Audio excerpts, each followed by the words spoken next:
see this as an opportunity, but you also mentioned the challenge. And the challenge in particular being people coming home at 5 o'clock and plugging in at peak time. You mentioned one possible solution, which is dynamic pricing, where you will incentivize people to use it in the night when the cost will be much lower. To what extent will utilities have the capability to have a smart grid? There's a lot of talk about smart grid. And John was mentioning how the Volt will have the ability to communicate back to the grid. To what extent will the utilities have the ability where they could actually have a charger that only works when it can read the grid and see that power is available at that site? Well, that's an excellent question, Governor. PG&E is actually at the lead with respect to the development of the smart grid. We have installed to date over 3.5 million smart meters, more than any other utility in the United States, and we expect to install over 10 million smart meters before about 2012. And so we're very focused on that. I think what's going to happen in terms of the evolution is that we'll walk before we run. And so the future that we'll first see will be the one I described, where people will have dynamic pricing, and then they'll be charging either at 110 or 220. We would prefer 220. I think it will work better for them. What we'll do is, between timers and dynamic pricing, move them into those prime charging periods of 11 to 5 in the morning. But the goal the next step down the road would be that the utility would have the ability to communicate with people's cars, and that we would be able to send signals between them. And so if we got into one of those situations in a neighborhood where there are, let's say, more than 3 cars on one circuit that are charging at that point, we could actually rotate among the 3 cars. But ideally what would happen is people would be able to input their preferences, and so we could give them pricing alternatives. So if we have the flexibility to charge your car between 11 and 5 when we want to do it, just so long as by 6 a.m. it's fully charged, then we have the ability to rotate among those cars if we want and optimize the grid.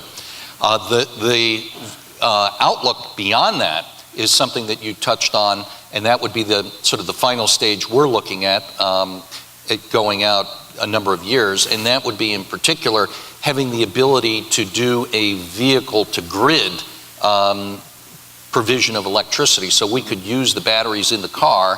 If someone said, we'd like to make that available to you, and what they could do is program into their system, I'm a seller today of electric power during peak times, and I'm a seller, let's say, north of 10 cents a kilowatt hour, so if you want it, you can take it then. Or they could just leave an open sell order. So those are some opportunities that exist. I think that's probably, looking at 7 to 10 years out or something like that would be more likely. John, you mentioned you need volume. To make this work, you have to have volume. To have volume, you have to have charging stations. And I think more than just in someone's garage or at their home. You have to have them at the place of work. You have to have them at shopping centers and other areas. And we don't have on this panel anyone directly involved in creating that infrastructure. As GM worked, and what are your thoughts as to how you not only produce the cars, but you have the infrastructure in place to be able to utilize those cars?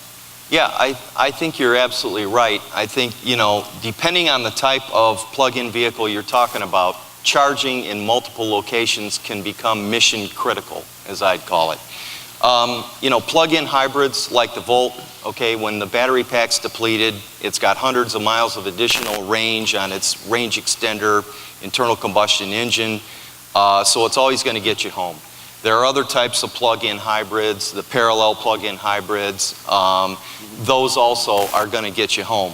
But the battery electric vehicles, the pure battery electric vehicles, until we get a major step forward in energy density of batteries, it's very hard to develop a reasonably sized vehicle and get enough battery on board to go more than, let's say, 100 miles with today's battery technology, and the requirement that we have to make these vehicles, the batteries perform for 8 years in the 49 states and 10 years or 150,000 miles in California. So I mean, you got to set aside some battery to take care as the car ages and the battery, the capability of the battery starts to go away. You got to take care that you got enough battery on board, and that's very difficult. So for the pure battery electrics, charging is going to be, multiple points of charging is going to be critical. There are a number of companies, many who are represented here in the display area, that are involved in this whole thing. And obviously, we very much support the development of infrastructure to support these vehicles, because as I mentioned in my remarks, even if you have a vehicle that only has 40 miles of range, a plug-in hybrid or an extended range electric vehicle, the fact of the matter is it's like doubling your battery if you can pick up an opportunistic recharge. That's where government can help move things along. Frankly, private companies can help move things along by offering, either incentives or underwriting some of the cost of putting that infrastructure in. Now, you're planning on rolling out the Volt next year, right? Correct. And you go to Mrs. Jones or Mr. Jones and say, okay, we want you to buy a Volt. We'll put a charger in your house, and or we'll work with you to have a charger in your house. Right. And by the way, when you get to work, if the battery's low, what happens? What do you tell them when you try to sell that car?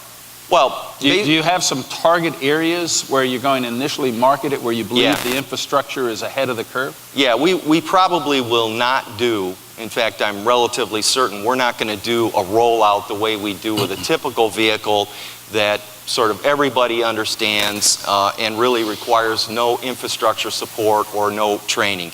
We'll pick pockets probably to roll the vehicle out, certainly the West Coast, the East Coast, those will all be topics of discussion. We're going to offer a 110-volt charger with the vehicle, okay? So every vehicle is going to come equipped, so you've got some type of charger. For those people who are interested in 220 volts, we will also have a charger. It's basically a very similar unit, but it has to be wired by electrical code into a works box. That's not our choice, that's the electrical code. And so here comes challenge number one. We have, 3,000 public utilities out there, public and private utilities, more or less. Who's going to install that 240-volt outlet, or that charging system, in the garage if that's what somebody chooses to do? Who's going to pull the wires? Who's going to wire it up to the works box? And, utilities, some of them will do more of that than others. And frankly, we need to find a way so that we can make that a seamless part of the whole customer experience. That's challenge number one. You talked about going to work. If you can pick up an opportunistic recharge and you're beyond 40 miles, let's say, then you'll drive home electrically.